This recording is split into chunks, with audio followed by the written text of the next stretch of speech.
और particle physics के इस कोर्स में हम पार्टिकल फिजिक्स की जो हिस्ट्री है उसके बारे में देखेंगे कि पार्टिकल फिजिक्स की इब्तिदा कैसे हुई और फिर आज तक जो पूरी जर्नी है, जो पूरा सफर है कि कितने पार्टिकल्स डिस्कवर हुए हैं और किन मेथड्स से डिस्कवर हुए हैं। मेथड्स में हम बेसिकली दो तरीके देखेंगे। एक तो एक्सपेरिमेंटल ऑब्जर्वेशंस हैं, एक्सपेरिमेंट्स हैं जिनकी मदद से मुख्तलिफ पार्टिकल्स को डिस्कवर किया गया है हिस्ट्री के अंदर। और साथ ही साथ एक और बड़ा इम्पोर्टेंट चीज़ है और वो है theoretical understanding, theory, predictions of the theory, कि थ्योरी ने किस तरह इन पार्टिकल्स को प्रेडिक्ट किया था।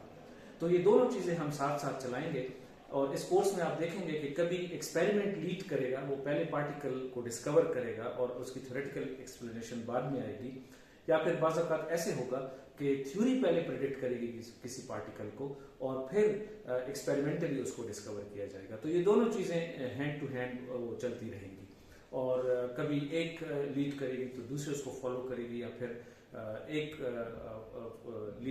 दूसरी लीड करेगी और पहली बार उसको फॉलो करेगी। तो थ्योरी और एक्सपेरिमेंट दोनों दे गो टुगेदर और एक दूसरे को हेल्प करेंगे।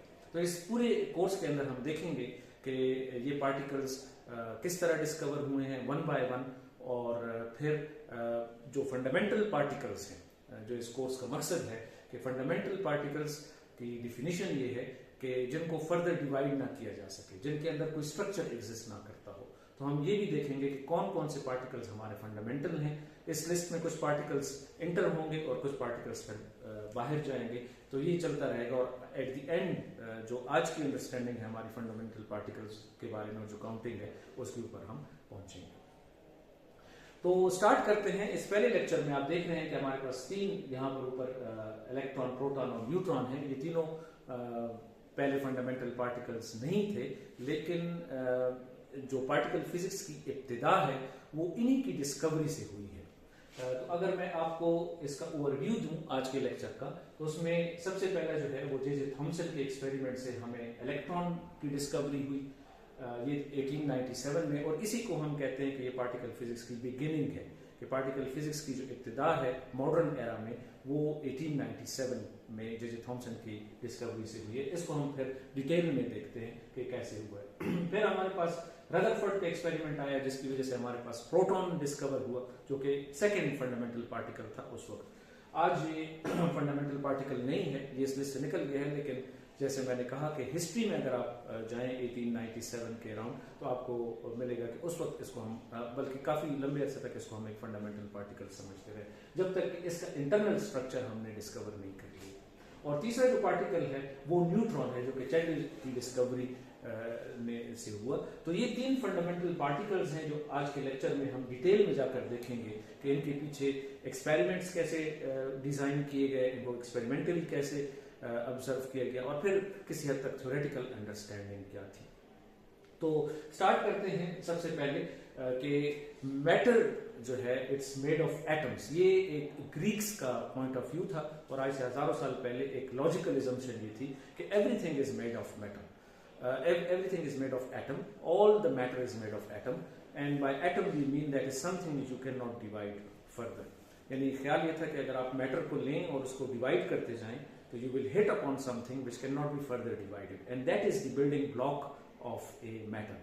और उसको ग्रीक्स ने एटम का नाम दिया था। ये थ्योरी बहुत अरसे तक चलती रही। इसका मतलब ये है कि एटम जो है वो एक फंडामेंटल पार्टिकल था काफी लंबे अरसे तक, और हम इसको समझते रहे कि ये एक फंडामेंटल पार्टिकल है। लेकिन फिर वक्त आया जब टेक्नोलॉजिकल एडवांसमेंट्स इतनी हुई कि इस आइडिया को चेक किया गया कि क्या वाकई एटम एक फंडामेंटल पार्टिकल है, क्या इसके अंदर स्ट्रक्चर नहीं है, क्या इसको फर्दर डिवाइड नहीं किया जा सकता। लेकिन ग्रीक का पॉइंट ऑफ व्यू यही था कि एटम जो है वो फर्दर डिवाइड नहीं किया जा सकता और सारा मैटर जो है it's made of it, atom से मिलकर बना है। लेकिन जैसे मैंने कहा कि 1897 में जे थॉमसन ने एक एक्सपेरिमेंट करके कैथोड रेज के ऊपर एक एक्सपेरिमेंट करके ये साबित किया कि एटम के अंदर भी पार्टिकल्स मौजूद हैं और उसका स्ट्रक्चर है, उसके अंदर सब एटॉमिक पार्टिकल्स हैं। और ये एक बड़ा फेमस एक्सपेरिमेंट है, स्कीमेटिक डायग्राम में आप देख सकते हैं कि कैथोड से यहाँ पर बैटरी के जरिए से यहाँ पर पार्टिकल्स क्रिएट किए गए और वो पार्टिकल्स इस मेटल प्लेट से होते हुए जब इलेक्ट्रिक और मैग्नेटिक फील्ड के अंदर से गुजारे गए और यहाँ पर ये ग्लास का है तो इसके ऊपर स्केलिंग है, तो आप देख रहे हैं कि इलेक्ट्रोमैग्नेटिक फील्ड में इसकी डिफ्लेक्शन हुई, जिसका मतलब ये है कि इन पार्टिकल्स के ऊपर कोई चार्ज है। और जब जे थॉमसन ने इसको स्टडी किया चार्ज टू मास रेशो, तो उस वक्त के जो नॉन पार्टिकल्स थे, फॉर एग्जांपल आयंस थे, तो उनसे इसका जो चार्ज टू मास रेशो था वो बहुत ज्यादा आ रहा था। अब अगर किसी एक फ्रैक्शन में आपके पास ये क्वांटिटी ज्यादा आ रही हो तो इसका मतलब ये है कि या तो डिनोमिनेटर इसका ज्यादा था या फिर न्यूमरेटर इसका बहुत कम था। तो कुछ ऑब्जर्वेशंस और क्लूज की वजह से जे थॉमसन ने ये डिसीजन किया कि जो चार्ज टू मास रेशो है उससे ये आता है कि ये कोई नए किस्म के पार्टिकल्स हैं, ये वही फंडामेंटल जो नॉन आयंस हैं वो नहीं है, ये कुछ नए किस्म के पार्टिकल्स हैं और उसको इसने नाम दिया कैथोड रेज, और इनके ऊपर जो चार्ज है उसको नाम दिया इलेक्ट्रॉन का, और बाद में इन्हीं पार्टिकल्स का नाम जो है वो इलेक्ट्रॉन्स पड़ गया। और ये इंडिपेंडेंट ऑफ द मेटल, जो भी आप मटेरियल यूज करें उनसे यही कैथोड रेज जनरेट हो रही थी और उनके ऊपर एक चार्ज था, लेट्स से उसको नेगेटिव चार्ज आप कह दें। तो ये इलेक्ट्रॉन्स की डिस्कवरी ने ये साबित किया कि एटम के अंदर भी एक स्ट्रक्चर मौजूद है। अब हम जानते हैं कि एटम इलेक्ट्रिकली न्यूट्रल है, उसके ऊपर कोई चार्ज नहीं है। इसका मतलब ये है कि अगर आपने डिस्कवर किया है जैसे थॉमसन ने कि इसके अंदर इलेक्ट्रॉन्स हैं, तो फिर उसको ये भी एक्सप्लेन करना था कि जो पॉजिटिव चार्ज है वो कहाँ पर है। तो इस एक्सप्लेनेशन के लिए जे थॉमसन ने अपना एक मॉडल पेश किया जिसे कहते हैं कि जे थॉमसन पुडिंग मॉडल। लेकिन उससे पहले जैसे मैंने आपको कहा था कि हम पार्टिकल्स की काउंटिंग करेंगे, तो 1897 में एक ही फंडामेंटल पार्टिकल था हमारे पास, जो फर्स्ट फंडामेंटल पार्टिकल था और वो इलेक्ट्रॉन था। तो एटम की जो नेचर थी एज अ फंडामेंटल पार्टिकल वो खत्म हो गई क्योंकि उसके अंदर स्ट्रक्चर है, और इलेक्ट्रॉन की फंडामेंटल नेचर जो है वो सामने आई। लेकिन उस वक्त तक जो पॉजिटिव चार्ज था उसकी जो एक्सप्लेनेशन जे थॉमसन ने पेश की वो ऐसी थी कि जो उसको पार्टिकल स्टेटस नहीं दे रही थी। मिसाल के तौर पर जैसे मैंने कहा कि थॉमसन पुडिंग मॉडल, जिसमें थॉमसन ने ज्यूम किया कि स्ट्रक्चर ऑफ द एटम ऐसे है कि जो पॉजिटिव चार्ज है इट इज स्प्रेड एवरीवेयर, और पूरे एटम के अंदर ये फैला हुआ है, और जो नेगेटिव चार्ज है यानी इलेक्ट्रॉन्स वो कहीं कहीं एज अ पम्प्स वो उसके अंदर जुड़े हुए हैं। तो ये जो मॉडल था इससे फिर सिर्फ यही था कि हमारे पास एक ही फंडामेंटल पार्टिकल है इलेक्ट्रॉन, और पॉजिटिव चार्ज एक स्प्रेड है, हर जगह स्प्रेड है।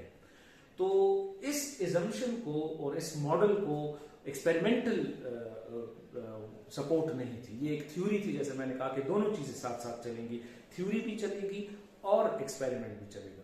तो कभी आप गैस करते हैं, एजुकेशनल गैस करते हैं कि किस तरह ये स्ट्रक्चर, फिर उसको टेस्ट करते हैं। तो इसी तरीके से जैसे थॉमसन ने एक एजुकेशनल गैस की एक थ्योरी पेश की अबाउट द पॉजिटिव चार्ज, और फिर उसको टेस्ट करने के लिए एक और साइंटिस्ट, बड़ा मशहूर फिजिसिस्ट रदरफोर्ड ने आकर एक्सपेरिमेंट किया, और उसने देखा कि क्या वाकई ही पॉजिटिव चार्ज इस तरह स्प्रेड है कि नहीं।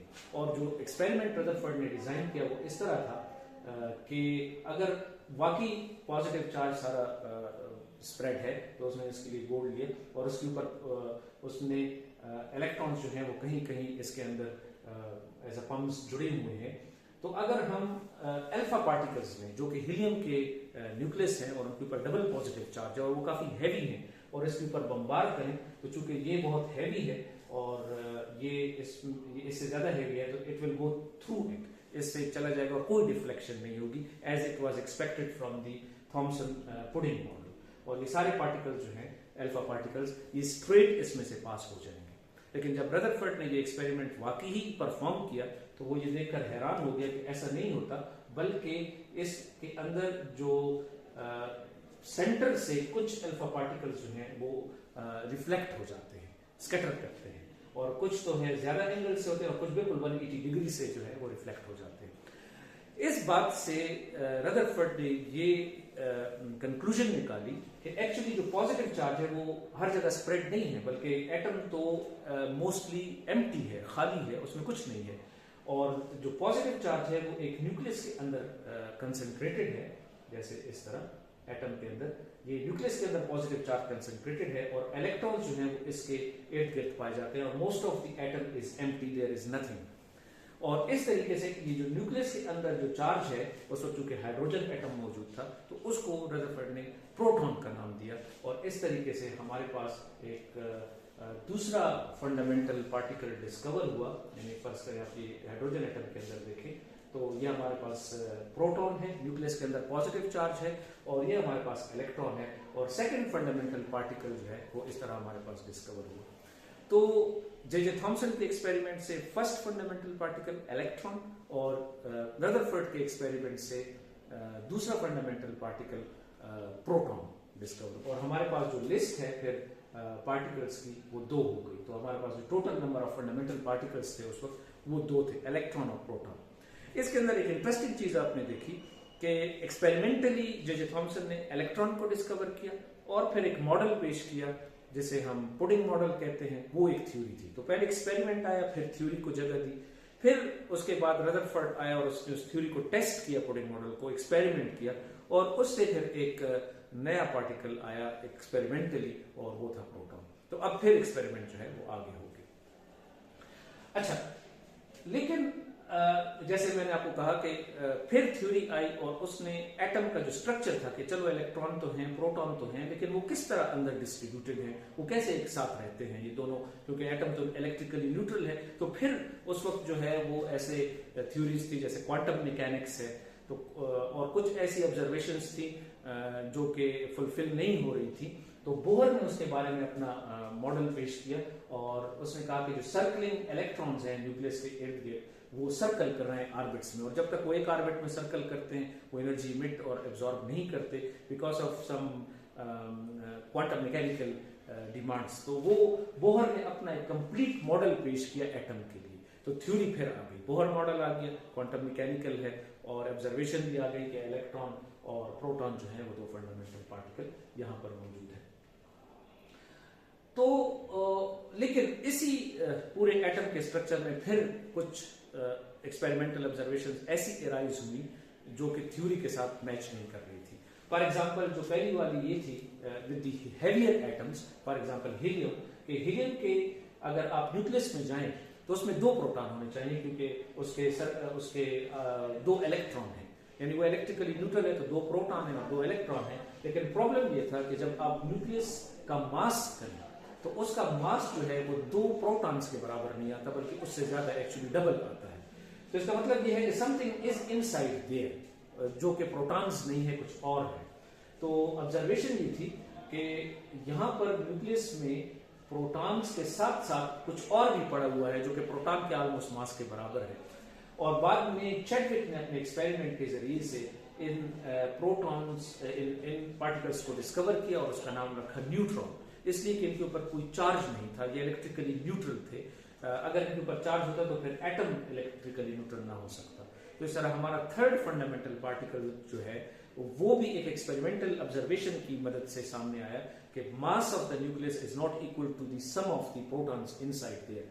तो उसमें कुछ ना कुछ एक्स्ट्रा मौजूद है और उस एक्स्ट्रा को फिर चैडविक ने डिस्कवर किया बाकायदा और वो उस पार्टिकल को न्यूट्रॉन का नाम दिया। इस तरह हमारे पास जो टोटल नंबर ऑफ पार्टिकल्स है at the end of this era like 1930s, हमारे पास जो total number of fundamental particles है वो 3 आ गए। पहला पार्टिकल जो है वो इलेक्ट्रॉन, दूसरा प्रोटॉन और तीसरा न्यूट्रॉन। तो ये एक बड़ी और साथ जो थ्योरेटिक थ्योरी थी वो बोहर मॉडल।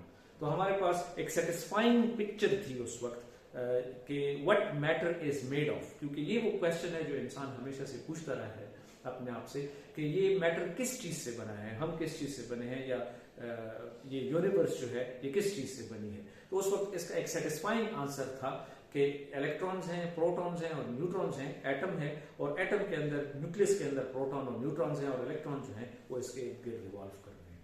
लेकिन आने वाले लेक्चर्स में आप देखेंगे कि ये पिक्चर ज्यादा देर तक नहीं रहेगी और कुछ मजीद एक्सपेरिमेंटल ऑब्जर्वेशंस और थ्योरेटिकल प्रेडिक्शंस से हमें ऐसे प्रॉब्लम्स सामने आएंगे कि जिनको सॉल्व करने के लिए फिर नए नए पार्टिकल्स मजीद इस पिक्चर में एंटर होंगे।